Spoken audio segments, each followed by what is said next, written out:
Use and kill ఇదే Jagan political picture అని రవాణా శాఖ మంత్రి మండిపల్లి రాంప్రసాద్ రెడ్డి తెలిపారు. ఈ మేరకు ఆయన ఈ రోజు మీడియాతో మాట్లాడారు. జగన్ అరాచకాలకు ప్రజలకు బాగా అర్థం అవుతుందని అన్నారు.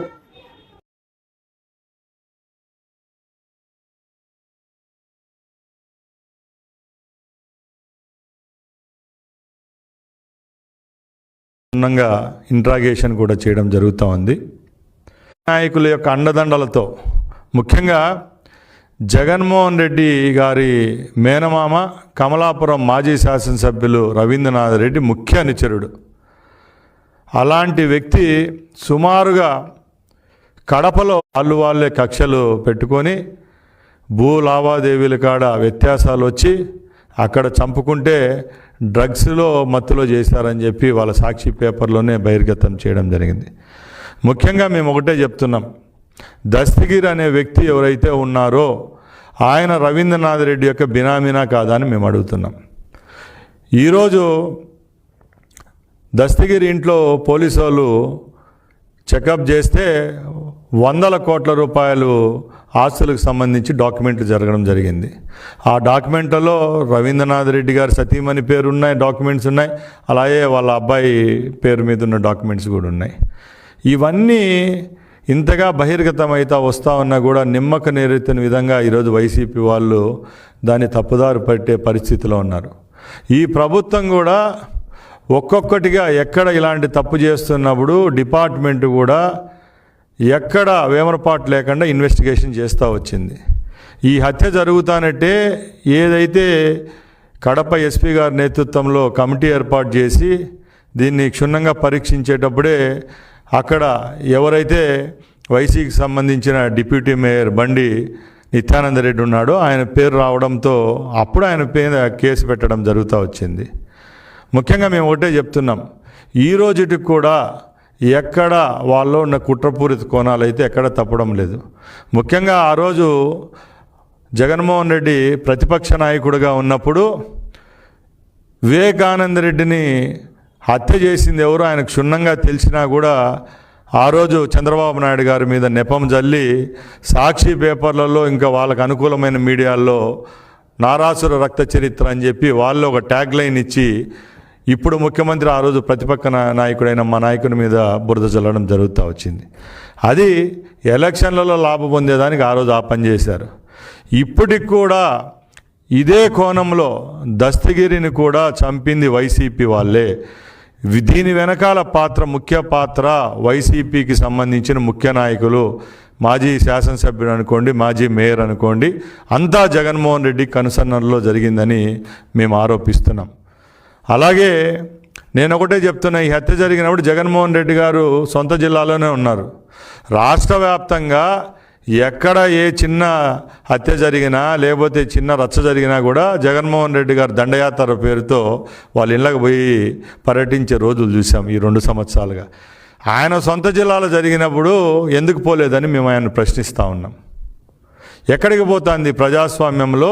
తప్పులు చేసేది మీరు, బురద జల్లేది ప్రతిపక్షం అనుకోండి, మీ పాలపక్షంలో ఈ రోజున మా మీద మీరు బురద జల్లుతూ వస్తున్నారు. దీని మీద సరైన సమాధానం చెప్పేదానికి జగన్మోహన్ రెడ్డి గారు ఉన్నారా అని అడుగుతున్నాం. మేము ఒకటే సవాలు విసురుతున్నాం, ఆ రోజు 5 సంవత్సరాలు మీరు పాలకపక్షంలో ఉండి రాష్ట్ర వ్యాప్తంగా దారుణంగా మారణకాండ చేస్తూ వస్తే ఆ రోజు కూడా తెలుగుదేశం పార్టీ కార్యకర్తలు, రాష్ట్ర ప్రజలు చేసిన ఉద్యమాల వల్లే ఈరోజు మీరు ఏదైతే 11 సీట్లకు అయిపోవడం, మేము రూలింగ్లోకి రావడం జరుగుతూ వచ్చింది. ఇప్పటికి కూడా రాష్ట్ర వ్యాప్తంగా ప్రజలను భయభ్రాంతులు చేసే పరిస్థితిలో వైసీపీ నాయకులు ఉన్నారని మేము ఆరోపిస్తున్నాం. ముఖ్యంగా ఈ కడప సంఘటన అయితే చాలా దురదృష్టకరం. ఎందుకంటే మీరే సంఘ విద్రోహ శక్తులను ప్రోత్సహిస్తారు, మీరే వాళ్ళని పట్టుకొని సెటిల్మెంట్లు చేస్తారు, మీరే వాళ్ళు చనిపోయిన తర్వాత మీరే చంపించి ఎదుటి పార్టీ మీద బురద జల్లే పరిస్థితి ఉంది తప్పక ఎక్కడ మీలో చిత్తశుద్ధి నిజాయితీ లేదని చెప్పి మేము చెప్తా ఉన్నాం. అలాగే ఈ సంఘటన విషయానికి వస్తే దస్తగిరి యొక్క పూర్వాపరాలు తీయండి. ఇప్పుడు ఎక్కడైతే ఒక ప్యాలెస్ కట్టి ఇవ్వడం జరిగింది రవీంద్రనాథ్ రెడ్డి గారికి, ఆ ప్యాలెస్ కూడా ఎక్కడుంది, ఎవరు నిధులతో కట్టించారు, ఏ సెటిల్మెంట్లో వచ్చిన డబ్బు కట్టించారో మీ దగ్గర సమాధానం చెప్పేదానికి ధైర్యం ఉందని మేము అడుగుతున్నాం. ఇదే దస్తగిరి పేరుతో అతను మర్డర్ అయిన తర్వాత సుమారుగా వందలాది కంప్లైంట్లు కడప పోలీస్ స్టేషన్లో వస్తూ ఉన్నాయి. మేము ఒకటే చెప్తున్నాం, ఈ ప్రభుత్వం చిత్తశుద్ధిగా ఇన్వెస్టిగేషన్ చేస్తుంది. దీనికి కారకులైన బామర్దులైనా కానీ వాళ్ళ యొక్క ముఖ్య అనుచరులను ఎవరినైనా కూడా బొక్కలో నుంచి తీసుకొని వచ్చి లోపలేసేదానికి ప్రభుత్వం పనిచేస్తుందని సభాముఖంగా తెలియజేసుకుంటున్నాం. నేర సామ్రాజ్యాలు స్థాపించడం, దాన్ని ముందుకు తీసుకొని పోవడం కేవలం జగన్మోహన్ రెడ్డి గారికే చెల్లుతుందని చెప్పి నేను తెలియజేసుకుంటున్నా. ముఖ్యంగా ఈ సంఘటన జరిగిన తర్వాత కడపలో ఒక భయం అనేది స్టార్ట్ అయింది వైసీపీ వాళ్ళల్లో. మనము తప్పులు చేస్తున్నాం, పోలీసులు ఉదాసీనంగా ఉండేవాళ్ళు గత ప్రభుత్వంలో.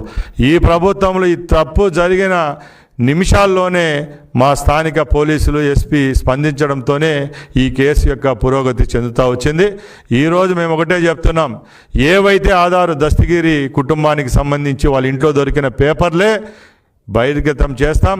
తప్పకుండా ఎవరైతే ఈ కేసులో నిందితులు ఉంటారో వాళ్ళను ఊచలు లెక్క పెట్టే విధంగా ఈరోజు మా ప్రభుత్వం పనిచేస్తుందని తెలియజేసుకుంటూ, అలాగే ఎవరి యొక్క భూములు లాక్కున్నారో వాళ్లకు ఆ భూములు అందే విధంగా ఈ ప్రభుత్వం, చంద్రబాబు నాయుడు గారి ప్రభుత్వం చర్యలు తీసుకుంటుందని నేను తెలియజేసుకుంటున్నా.